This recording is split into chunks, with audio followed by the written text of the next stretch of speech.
Friends, இதுதான் முருங்கைக்கீரை. இது எந்த கீரை சாப்பிட்டாலும் சாப்பிட்லையானாலும் முருங்கைக்கீரை சாப்பாட்டில் ஒரு முறையாச்சும் சேர்த்திக்கிறது அவ்வளோ ஒரு நல்லது. அகத்திக்கீரை, வெந்தயக்கீரை, முருங்கைக்கீரை இந்த மாதிரி சத்தானதாக சாப்பிட்றது உடம்புக்கு அவ்வளோ ஒரு ஹெல்த்து. நம்ம எவ்வளோ தான் நம்ம நான்வெஜ்ஜை விருப்பப்பட்டு சாப்பிட்டாலும் இதில் இருக்கிற பெனிஃபிட்ஸ் அதில் கிடைக்கிறதில்ல.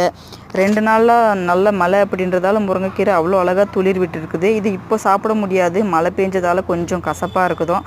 ஒரு வெயில் காஞ்சி ஒரு 2 நாள் கழிஞ்சதுக்கப்புறம் சாப்பிட்டா அவ்வளோ ஒரு டேஸ்ட்டாக இருக்கும் முருங்கைக்கீரை. பிடிச்சிருந்தா லைக் பண்ணுங்கள். மறக்காமல் எங்கே கிடைச்சாலும் வாங்கி சாப்பிடுங்க முடிஞ்ச அளவுக்கு. தேங்க்ஸ் ஃபார் வாட்சிங்.